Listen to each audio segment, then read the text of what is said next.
Today on the Bearded Home Cook, we're doing stuffing. Maybe it's because Thanksgiving's around the corner. Maybe it's because I love stuffed pork chops and stuffed fish and things of that nature. But either way, we're going to have some fun. So I've cooked off some sausage here real quick. And in just a second, we're going to come back and get this thing going. Are you ready? Okay, so before we get going, let me just explain a few things. So what I've got is about a half a pound of sausage, well browned on both sides. Brown food tastes better. You've heard it from celebrity chefs for a long, long time. You want that to be good and brown, but do not get rid of the fat from the sausage. We're going to use that. Over here, I've got a giblet stock. So it's poultry stock with the neck, with the liver, with the hearts and all that stuff. People love to make giblet gravy, but what do you do with the actual bits? You can put them in your stuffing. Then I've got some celery, half an onion, a few carrots. I've got some cornbread. I've got some old bread. Why throw it away? Something just moved. But you can cube it up, or you can put it in the food processor. So we're gonna use the food processor to make this the fastest and easiest stuffing you've ever made in your life. And you can make it in advance. Awesome. We're gonna come right back and I'll have you ready to go. Okay, so first things first, we wanna go ahead and get our bread together. So like I said, I've got cornbread. So this stuff is very mealy. You'll get some pieces that are of size, but cornbread as a whole is super, super dry. So I like to use some stale bread, which this happens to be a baguette that just didn't make it into the bruschetta. So the idea with this is you can either cube it up to get those shapes that you're looking for, right? Nice cubes. Or you can cut it up into planks, drop it into the food processor, and just do some pulsing. So it may take you a little bit to get them down to the size you want, but you save your hand all that aggravation by just allowing the food processor to do the work. If you get one that's too big, you just rip it. So we're gonna go ahead, put these over into this bowl, get you back over here, move these in. I'm gonna put all of the stuffing mix, so the cornbread and the baguette, into a bigger bowl where everything's gonna end up when this is done. So I'm gonna cut away for just a second, get those over there, and we're gonna work on veggies.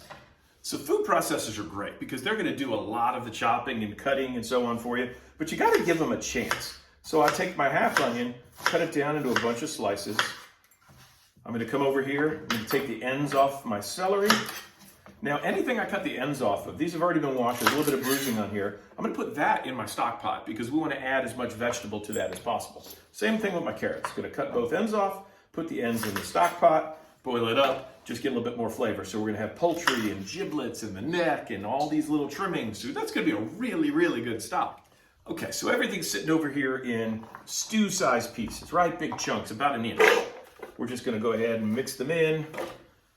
Different textures, different chop, the carrots will take a little bit longer to get chopped in here than the onions will, so layer them in a little bit. And what we're going for is almost like a meal. Like, I don't want it to be paste, but I want them to be fine cuts, like really fine cuts, like a nice little mince. If you were doing a jalapeno for a ceviche or a salsa, you'd make it nice fine mince. That's what I want this to do, because then it's gonna marry up really well with some of that dry cornbread. So the moisture from the vegetables, it's gonna stick to and then stay attached to and moisturize that cornbread. So we're just gonna go ahead and put it on low. Check it in just a bit.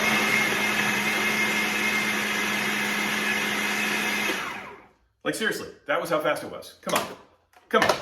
Does it get any easier than this? Why would you do that by hand? You're out of your ever-loving mind. We're gonna drop it over in here. We're gonna pull it out with a spatula, and then we're gonna come back and we're gonna do the sausage. So that cooked sausage is over here in front of me, and it's about a half a pound. I like the one that comes in the tube like this so I can control the size of it when I'm cooking. I want as much surface area as possible. So cut them about a half an inch to 3/4 of an inch and get a nice brown on both sides. I like the one that has sage in it when it is for fall, so turkey and things of that nature. But you can even use breakfast sausage. Imagine a little of that maple flavor finding its way into a stuffing or a dressing. Come on, like that's crazy. So we're gonna go ahead and put these in here, and then make sure we get that little bit of juice out. Beautiful. Okay, so now I have my stock over here. The stock already has all of the flavor from everything that's gone in there, including the veggies I just added. So I want to get this sausage down to a smaller size. And part of the reason I do that is I have people that are picky eaters. How do you get all the flavor in there without having big chunks of sausage that somebody picks out? You put it in a food processor. As a matter of fact, if you want to throw in the hearts or the livers or any of that kind of stuff, you do it with this, mix it right in there. Nobody knows. Okay, we're gonna go ahead and put this on high.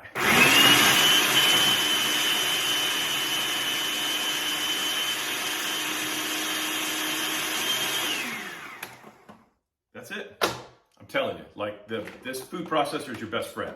So what it looks like is almost like grits, maybe an oatmeal. So you've still got the texture in there, but it's a lot smaller. So again, all of that's going to stick to the cornbread as well. So you've got the small veggies, you've got the small sausage. If somebody has an aversion to ground meat, guess what? They're never going to stinking know. So that's that. All right, I'm going to move this aside here. I'm going to pull everything back here in front of us, and we're going to knock this out. Like, it's almost done. Okay, so we're down to the final throws here. Like, this is super cool. So if you were going to put this inside of a bird, I would want you to put it all together the way I'm about to. If you were going to put it in a pan and cook it on the side as a dressing, you could actually just mix it all up, put it in the pan, throw it in the oven. So this extra little bit of work we're going to do right now is just to make sure that everything comes together, incorporates well before you shove it in that cavity. So I've put a stick of butter in here. I'm going to go ahead and add a little bit more stock because I know for a fact that we're going to need that moisture level in here. So we'll go ahead and put some in. That'll also help kind of get the pan ready. It's going to help deglaze all of those sausage bits that we just had. Love them. Okay. Now we're going to go ahead and put in that sausage. So again, you can still see it still has some shape, but we've just kind of made it a little bit smaller. Shh, we're hiding. Okay. Beautiful. Now I'm going to put the veggies in. So the reason we're doing this is we want to get a little bit of a sweat on the veggies. So this is just to make sure that as it's in the bird cooking, everything has a uniform cook on it and nobody gets any crunchy bits of onion.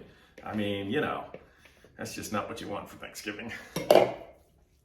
We're going to cook this for about 2 minutes. That's it. Then we're going to pour it over our bread mixture and we're ready to go. Okay, once it's at a full simmer, which you can kind of see here, and all the butter has melted, you can smell it and you know it's there, it's going to go in here. But I want you to notice too, if you look, we're about 50-50. So we're going to be mostly vegetables with some of the sausage in here, and then we're going to have the 2 different breads in here. So when you put them together, there's not like a lot of bread. It's really a good blend of the two. So this makes it great stuffing for things other than turkey, because there's a lot of flavor going on.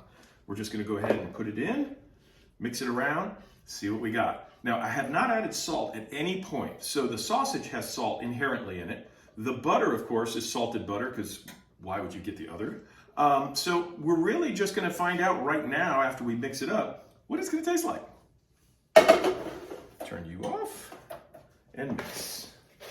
So you'll notice as you're mixing, you're really going into a lot of pockets of dry at the bottom. Don't overreact and put liquid in here just yet. You'll notice as you keep stirring, everything just starts to kind of get a little bit more moisture going. And then at the very end, if it doesn't pass the test, you can add more stock. Speaking of stock, my stock is made from trimmings from deboning turkeys and chickens and ducks and things of that nature. So we're not putting something in there that's out of a box or a can. If you want to use a boxed stock, just pick the low sodium one so that you are in control of the salt levels.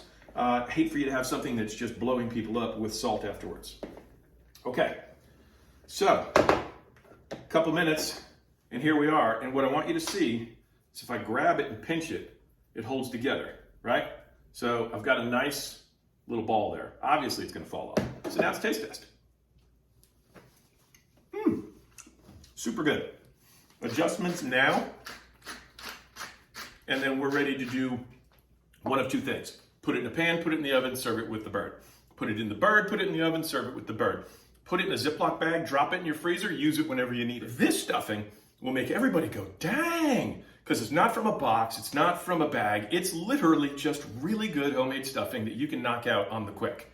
So I'm gonna go ahead, we're gonna turn this around, get it into the freezer, because it's not quite Thanksgiving yet, and then we're gonna be good to go. So don't forget, like, comment, subscribe, tag your friends. I know people are gonna ask you about Thanksgiving dinner, and hey, how can I do this and how can I do that?